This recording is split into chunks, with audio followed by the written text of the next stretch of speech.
Alright guys, welcome back to the Granny Joe Show, or better yet, welcome to another review video that I'm doing. I haven't done one of these in a while, but I just have a lot to say about this game, so I felt like it was a good opportunity to do another little review for you guys.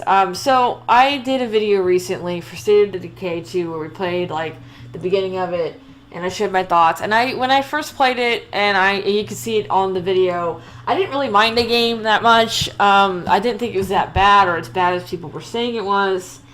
But I just got done playing like a pretty good amount of the game. Like I've been playing like several days of it just because I need a break and I need something to get my mind off of homework and jobs and stuff.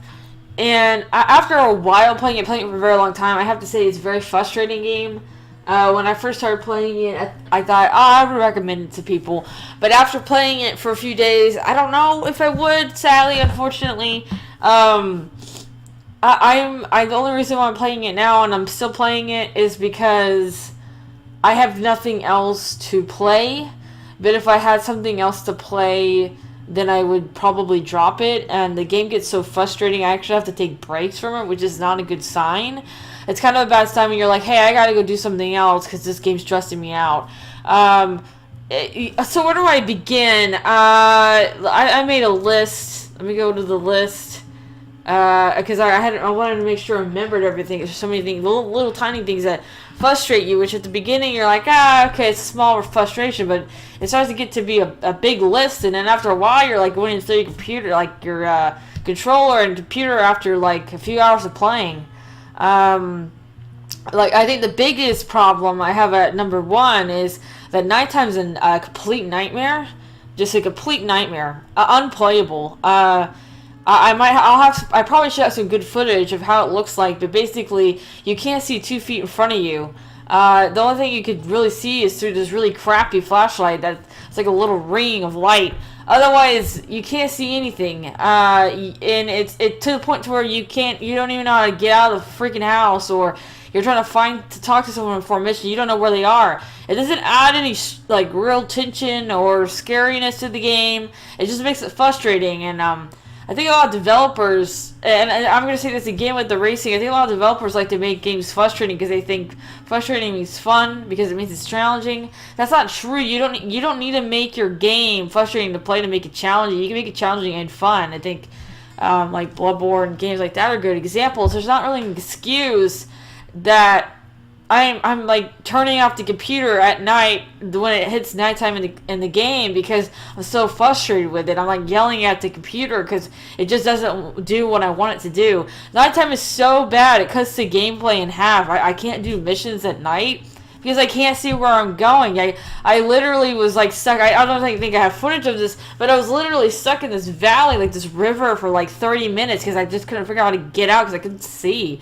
Not a good idea. I don't think it was quite that bad in the State of Decay 1, and like there's like a period of time before it gets really dark in the game, like where it's kind of like a light blue, and I think that's fine. Like I kind of wish they just kept it like a light blue for most of the night because it obscures your sight and makes it a little bit scarier without making it so frustrating that you want to like return the game.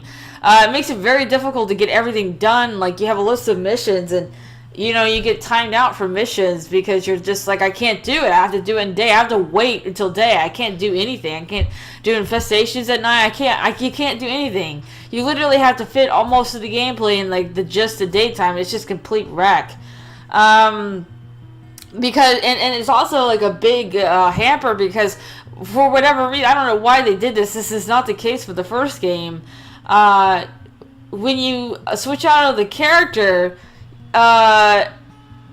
it for whatever reason it like abandons the mission or fails the mission, which doesn't make any sense because your character will get tired or hurt and you have to put it to rest. I'm sorry, that makes it sound like you're killing her, but you have to like have her sleep, and when she sleeps you have to switch characters, and it doesn't make any sense. I don't know why they did it like that. So there was missions I wanted to do, but I couldn't complete because I had to put my character, let my character switch it at the bedrooms, and I don't know why they did it. Like it really, it's frustrating. I don't really get it. And with night, you can only play like certain characters at night, because if you had a mission with them, then, you know, when night came around, well, you can't finish the mission because it's too dark. I don't know, it wasn't a good idea. Second on the list is driving. Driving is a complete nightmare. Very annoying. I'm going to have several clips of just how hard it is to drive in the game. And, like, things like getting stuck on set pieces and parts of the level, you can't get out. You're, like, stuck there. And zombies will cling to the car and start beating up the car. And it's so frustrating. It's so annoying.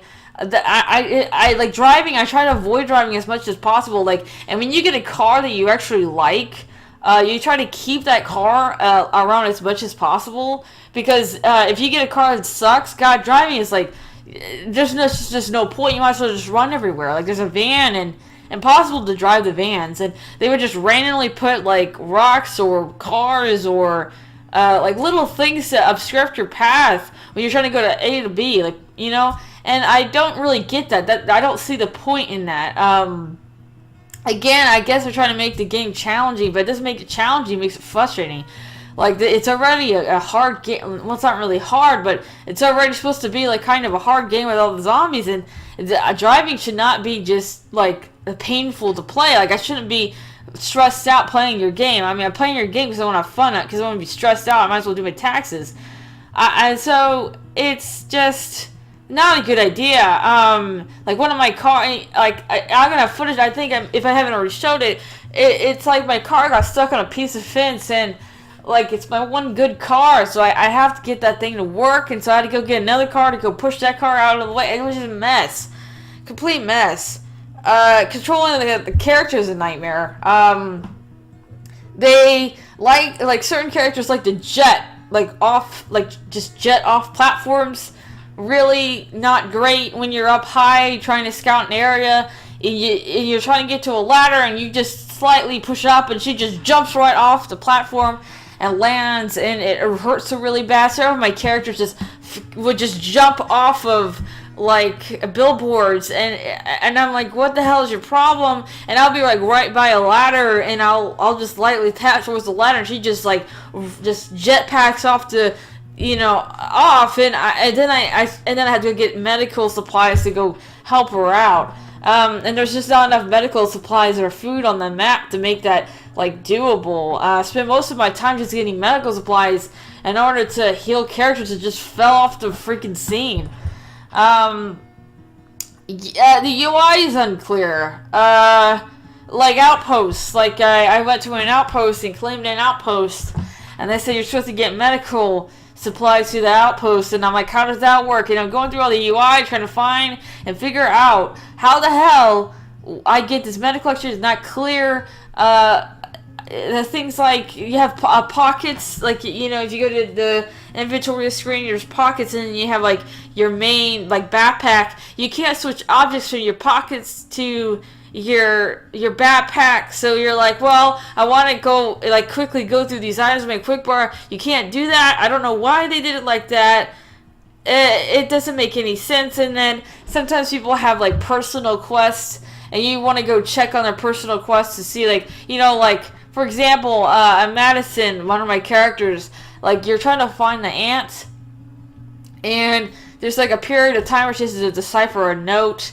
And, you know, I'm like, okay, so I'm trying to figure out when the next, like, interaction or segment of the mission is, of how long it's going to take for her to decipher this note, but it doesn't tell you, it just infers that you're going to know. To me, that kind of is lazy, and I had trouble with that. And this kind of ties into the UI a little bit. The raycasting on the interacting is really glitchy and shoddy. Sometimes you just can't get in your car because it just doesn't want, the E button doesn't want to show up, and that's a big problem when there's a bunch of zombies. Like, you're just trying to like keep turning this character to where she's perfectly aligned with the car. Sometimes, like, you're trying to get the plague, whatever they're called, samples from like plague zombies, and it just doesn't allow you to pick up the samples, and that can like fail a mission if you need it for a mission. You have to completely get out of the game and come back into the game, and that's really, really irritating. And then the last thing, and this is going to be the biggest complaint I've ever had, and probably the thing that had changed my rating from like a 4 out of 5 to like a 2 or a 1 out of 5 is that this game is a Microsoft app, and just a nightmare. The Microsoft Store is kind of a nightmare. I did a Windows update, and the Windows update just like for whatever reason just changed the name of the game to another game, and then it just didn't run. No matter what I did, I couldn't uninstall the game or anything. I actually had to go to the store and get the computer fixed that way. It was really ridiculous, and I don't know why they set it up the way they said. They really need to change the Microsoft Store to where you can easily uninstall the game through the Microsoft Store. Have some safe gates, that way when this chat kind of thing happens, like I'm not over here like what the hell just happened in my video game. I could just, nothing I did could get it to run. I went to the Xbox support, and thank God of those people because they're very patient with me. So I would, I applaud those people. They don't, they didn't make the game. They're not in charge for just customer service. And I appreciate the customer service shout out for sitting there and trying to get my freaking game to work. Because like 5 of them tried, and they kept going higher up in the tier to try to get my game to work, and nothing worked. So I that really like hurt the game for me, because I just was like, what the hell is happening? But I got it to work, so it's okay. Like, I'm not quite so upset about it now. It's just kind of scratching my head, because if this kind of thing happened in Steam, there's like a way, definitely a way to get rid of the game off your computer. Like, if a game gets corrupted off of Steam, you could go through Steam and just take it off. Like, even if you can't uninstall it to your computer, you can do it through Steam pretty easily. So, like, just the Microsoft Store needs a lot of work. Outside of that, like, I'm trying to think if there's anything else I could think of. Like, if there's anything I like about the game. I mean, there's things I like about the game. There's a lot of, like, the State of Decay elements that they have in there that I like. It's kind of a chill game. I kind of like that it's chill. I kind of like playing with multiplayer. I don't mind multiplayer. For whatever reason, because the Xbox Store and Xbox app is such a mess, sometimes I just can't play with my sister. Like she just doesn't receive my invites, and it just compared to Steam, it doesn't make any sense to me. And then they'll just say like your connection's blocked, but they won't explain why. So you're kind of like, what? Like, so you can't figure out why the hell you can't play with your friend for like hours. But multiplayer is like fine. It's good. I kind of like I keep playing it for that. But I find myself just so frustrated, I just stop playing it, and I feel like I shouldn't feel that way. Especially with State of Decay 1, I didn't feel that way ever. I played that game like until I couldn't play it anymore. So I'm gonna give this a low rating. I'm gonna give it like easily like a 3 out of 5. I would give it a 2 out of 5 if the Microsoft app was not fixed, but it got fixed, so I'll say a 3 out of 5. I don't recommend it, really. If you haven't played State of Decay before, I recommend just getting the first one. The first one's really good. Very well made. The State of Decay 2 is just kind of a glitchy mess. It needed to be play tested a little bit more. It needed to just completely change Night. Maybe even they changed Night, it would change my opinion, because Night, just Night itself ruined the game. So I think that's gonna be it for me. Unfortunately, yeah, I didn't care about it. I really wanted to like the game, but I just didn't. So I guess I'll see you guys next time. I don't know if I'm gonna be able to do another one of these review videos, but I hope you guys liked it, and I'll see you guys later. Hello guys, if you like this video, please consider checking out my game Vacant. It's free right now off of itch.io and early access. I would really love to hear you guys' feedback and comments and all that jazz. The link will be in the description if you want to see more.